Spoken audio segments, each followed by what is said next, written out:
Acknowledge that he will be introducing into the Assembly today at about 4 p.m. Labor's Private Members Bill, the Act Amendments, Safety and Human Rights of Persons in Custody Bill. This is one of the first recommendations of the coroner's findings. Now, this bill will give the Inspector of Custodial Services statutory powers to issue the Department of Corrective Services with show cause notices for any human rights and safety issues relating to any person in custody. We welcome this move. However, we do not believe that a show cause notice is sufficiently powerful to effectively prevent a repeat of what happened and what must never happen again. We encourage you to go a step further and to legislate to give the Inspector enforcement powers when it comes to human rights and safety issues of detained people. It is absolutely necessary. Please welcome the Leader of the Opposition, the Honourable Eric Ripper. Thank you very much for the invitation to speak at your rally. At the beginning, I would like to acknowledge that we're all assembled on the traditional lands of the Noongar people of Western Australia. I'd like to particularly acknowledge Daisy Ward and thank Daisy for her powerful speech earlier in today's events.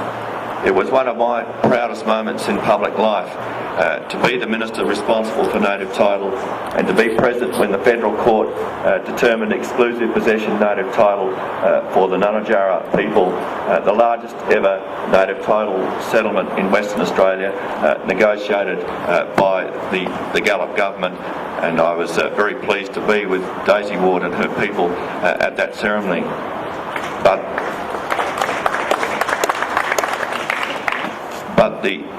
the tragic, the disgraceful circumstances of the death of Daisy's brother has shocked us all, has horrified us all, and indeed has shamed us all. At the Labor Party conference, at the Labor Party state conference, I gave a promise that Labor would do everything within its power to ensure that all of the recommendations of the coroner's report would be fully implemented. We're in opposition. We don't have the full capacity on our own to implement those recommendations. Recommendations relating to administration, policy and resources are the responsibility of the government. However, I give you my commitment that we will pursue these issues, we will question the government, we will raise issues in every forum available to us in the Parliament. Mr. Les Mauser. I'll be brief and hope that you will be there tonight and I can give a much more full presentation. I'd like to acknowledge the Noongar people as the owners of this land. I also would like to give my sympathy and sentiments to the family over this death and really apologise that as Indigenous peoples, that because of our race as the Aboriginal people of Australia, we're going to continue to be subject to this sort of treatment and the indignity that is only because of our race that other people in Australia, whether they're drivers of vehicles or people in the prison system or even peoples in the Parliament, will treat us as inferior human beings. And the message I'll be giving tonight is about our rights as peoples, our rights as human beings and our rights as peoples, which are now acknowledged around the world. That 2 years ago, 2 years from last Sunday, the United Nations adopted the Declaration on the Rights of Indigenous Peoples. And it means that in Australia, we have to forge a new relationship between the original people of this land, the First Peoples, the Aboriginal peoples, the Torres Strait Islander peoples, and the nation of Australia, the governments of Australia. And as I was standing in front of Parliament House, let me say that everyone who walks in through these doors, everyone who takes public office in this country, has an obligation upon them to face the historical injustices in this country, the robbing of our lands, the suppression of our rights, and these are the historical injustices and the entrenched racism that is still around today and that is leading to our people being picked up by police.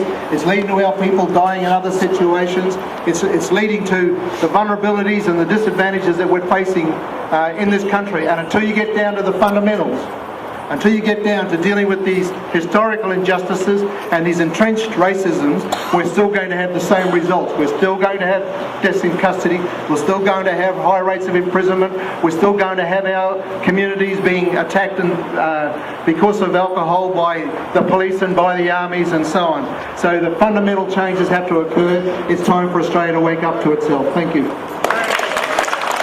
That many of you are wearing today. Take the words of a family spokesperson, Mr. Bruce Smith. The Mabo decision marked a momentous, symbolic and political shift in the fight for land rights.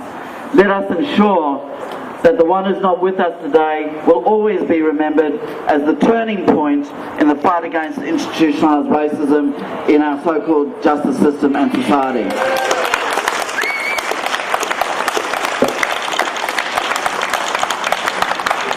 I strongly encourage you to participate, to come along tonight to the public forum. Let's pack the Perth Town Hall out. It's a part of the ongoing campaign against institutionalised racism. The forum will focus on what needs to change, what must change, and to make institutionalised racism visible, and we will fight it. Thank you. And thank you all for coming this afternoon. And let's just be vigilant, and we are watching and we will continue. Thank you.